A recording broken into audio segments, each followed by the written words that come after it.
안녕하세요. 오토기어 김정윤입니다. 전기차 급속 충전기 요금, 완속 충전 요금, 요게 할인율이 25%에서 10%로 다시 줄어들어서 요거를 인상이다 아니다 이걸 놓고서 많은 분들의 의견이 엇갈리고 있습니다. 의미야 알겠지만 인상이나 다름없다 이렇게 얘기하시는 분들이 많이 계셨는데요.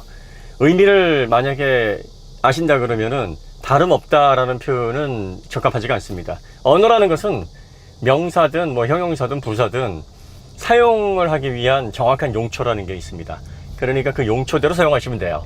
인상이라는 것은 원래 가격이 오르는 거기 때문에 원래 가격이 오른 게 아니라 할인을 해준 것이 다시 회복되고 있다라고 하면 그걸 인상이라고 표현하면 안 되고요. 지금 충전의 압박, 인프라의 불편함 이런 거 다 감수하고 전기차 타는 거고, 배터리 워낙 비싸게 판매가 되고 있으니 전기차도 다른 차에 비해서 비싸게 사는데 충전 요금에 대한 혜택까지 없으면 전기차 오너들은 어떻게 하겠느냐 라고 이의를 제기를 하셔야 됩니다. 여러분들이 만약에 이런 이의를 정확하게 제기를 안 하시고 전기요금 왜 올려 왜 인상시켜 하고서 이렇게 이의를 잘못되게 제기를 하시면 인상 아닌데? 그러면 끝나는 거예요. 그러니까 이렇게 정확하지 않게 이의를 제기하면 이의에 대한 효과도 떨어집니다. 여러분들이 인상이 아니라 할인이 종료가 거의 되고 있어서 원래의 요금으로 환원이 되고 있는 과정이고, 지금은 할인율이 10%밖에 되지 않아서 체감적으로 초창기에 할인을 50% 해주던 그 시점 2016년 3월서부터 할인해줬으니까 그 시점에 비하면 상당히 할인율이 줄어들어서 마치 요금이 많이 오른 것처럼 느껴지는 거 이해는 합니다. 하지만 정확하게 표현을 해야 돼요. 사용자 단에서는 인상이나 다름없다 이렇게 개인적으로 생각하시는 게 무슨 문제가 되겠습니까만은 기자분들, 유튜버분들, 인플루언서분들 이런 분들은 진짜 조심하셔야 됩니다. 이런 분들이 저는 모르고 사용할 거라고 생각 안 해요. 분명히 인상이 되니까 이거 앞으로도 계속 올릴걸, 앞으로도 이거 슬금슬금 올려서 전기차 타는 사람들 바보 만들걸 하는 그러한 분위기 조성해서 제목이나 썸네일을 통해서 클릭 유도하고 그 클릭으로 맛있는 거 사잡수시려고 그러시는 거 알고 있어요. 그러니까 그런 분들은 좋은 얘기 못 듣습니다. 그러니까 사용자분들이 만약에 이렇게 잘못 알고 정보가 없어서 그렇게 하시는 거라면 알려드리면 됩니다. 자, 그 다음에 또 한 가지 이제 부탁드리고 싶은 건, 전기차 오너분들, 저도 전기차 오너죠. 꼭 하나 생각하셔야 될 게, 전기차 살 때 지원금 받잖아요. 지금은 이제 지원금도 줄어들고 있는 시점이긴 합니다만 아직까지는 1200만원, 1300만원, 저는 1150만원을 받았습니다. 이런 것들이요, 내연 자동차들 주머니에서 나온 세금들입니다. 이런 것들을 가져다가 정부하고 지자체에서 예산을 만들어서 그걸로 지원해 주는 거예요. 그러니까 한편으로 내연 자동차 타시는 분들은 무슨 죄로, 그분들도 허가받은 제품, 분명히 정상적으로 유통되는 제품, 자동차를 구입했을 뿐인데 환경에 대한 이슈가 바뀌고 인류가 지속 가능한 번영 때문에 탄소세를 내야 되고 또 환경을 지켜야 되는 비용 지출을 해야 되는데 우리가 낸 세금에서 그거를 전기차 오너에게 준다고? 이분들 생각하시기에는 억울한 거죠. 저도 내연차를 많이 가지고 있기 때문에 제가 내는 세금 중에 상당 부분이 그런 대로 사용이 됐다가 이번에 전기차를 사면서 조금 혜택을 받은 건데, 이런 부분에 대해서 양측에서 서로 이해를 하고 서로 감싸줘야 됩니다. 그러니까 전기차 오너분들은 이걸 의당 내가 비싼 전기차를 타는데 당연히 정부에서 지원해줘야지, 당연히 받아야 될 권리라고 생각하시면 안 돼요. 그 세금, 내연자동차들이 열심히 기름 넣고 운행하고 또 지불했던 세금, 여기에서 예산 만들어서 오는 그런 지원금이니까 감사하게 받아야 되는 거죠. 그리고 또 누가 강제로 전기차 사라 그래서 산 거 아니잖아요. 전기차만 사야 돼? 전기차만 사지 않으면은 너는 자동차 이용할 수 없어. 만약에 이렇게 강제성 있는 구매 행위였다 그러면은 이렇게 지원해 주는 게 당연한 거겠죠. 그럼 얼마 지원해 줄 건데 이게 되는데, 전기차를 누가 강요해서 산 게 아니라 이것저것 다 계산해서 따져보니까 전기차 사는 게 유리하겠는데, 전기요금, 충전요금도 저렴하고 배터리로 가면은 환경도 지킨다고 하고 그 다음에 체감 성능이 좋다고 하니까 야, 전기차로 그냥 사자. 이래서 본인이 결정한 거예요. 근데 본인이 결정을 하는데 가장 결정적인 영향을 미친 게 지원금도 준대 지금.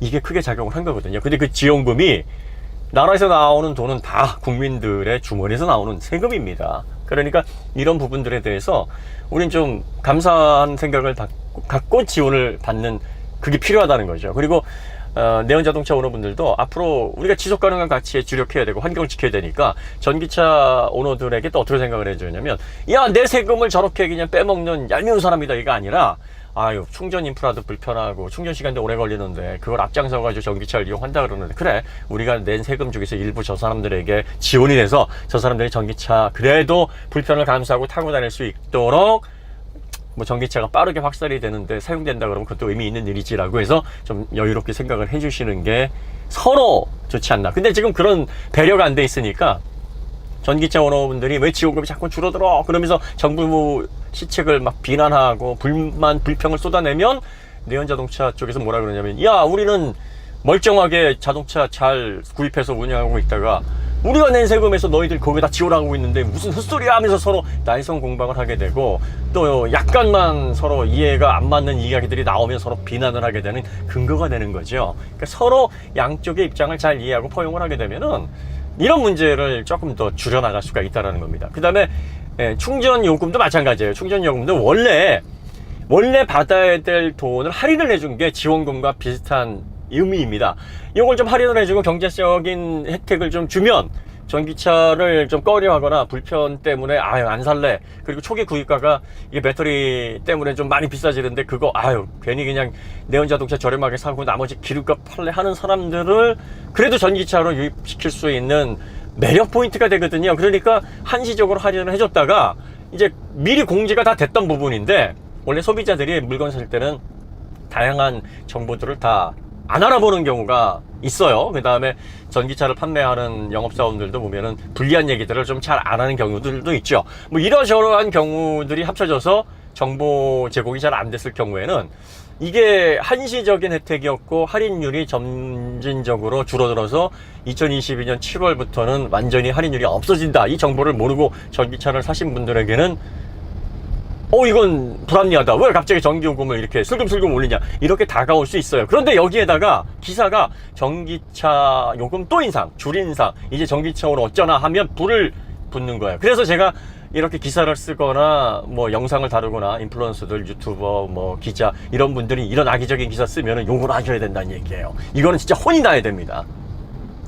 정확하게 그게 아니고요, 이게 인상된 게 아니라 원래 할인을 언제까지 해주기로 했는데 이게 원래 회복이 돼서 지금 가격이 이렇게 되는 거고 원래는 여기까지 갈 겁니다 라고 얘기를 하게 되면은 처음엔 서운할지 몰라요. 하지만 그래? 그러면 내가 이걸 안 알아봤나? 혹은 영업사원한테 전화해서 왜 나한테 차 팔 때 이 얘기 안 했어? 뭐 이렇게 해서 좀 서운함을 표시하고 끝날 문제인데, 이런저런 막 잘못된 기사들이 나오니까 소비자분들은 아무래도 자동차 바빠 죽겠는데 그 지식을 어떻게 다 일일이 알고 있습니까? 그러다 보니까 이게 누구 말이 맞는 거야? 뭐가 맞는 거야? 이렇게 혼란이 오는 거죠.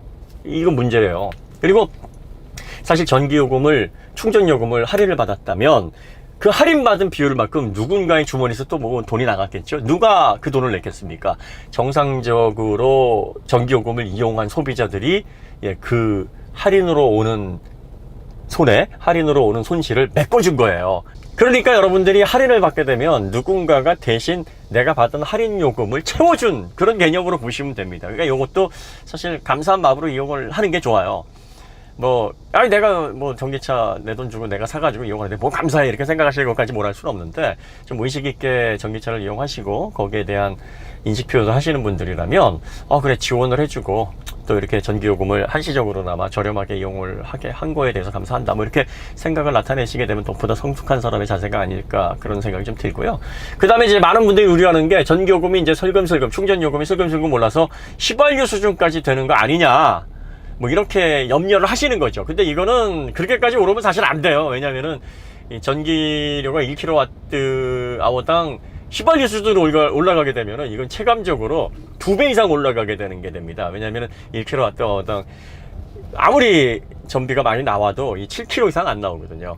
보통은 한 5km에서 6km, 평균 한 6km 정도 잡으면 되는데, 그러면 예를 들어서 휘발유 가격이 1,600원이다 하면은 어디까지 올라야 휘발유랑 비슷하게 되냐면 800원 수준, 700원에서 800원 수준이면 휘발유와 비슷한 수준의 이제 경제성이 도달하는 거예요.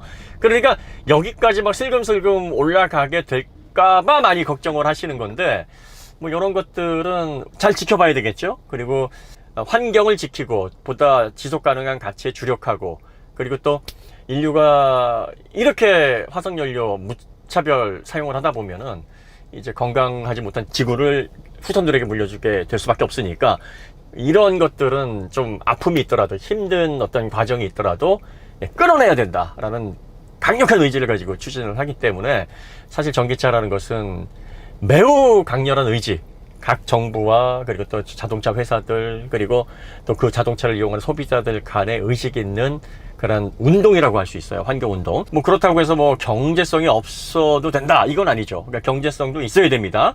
고속 충전 요금이 한 313원, 320원 약간 안 되는 가격인데, 뭐 오르더라도 공급 원가가 400원을 훌쩍 넘어가지 않도록, 앞으로 이런 어떤 전기 요금이 인상되지 않도록 정부에서도 이 발전 관련해서, 송전 관련해서, 그 다음에 이 전력 관리 부분에서도 만전을 기해달라, 뭐 이렇게 우리가 좀 관심 있게 바라보고 또 요청을 하고, 이런 부분들이 좀 관련이 돼 있는 거죠.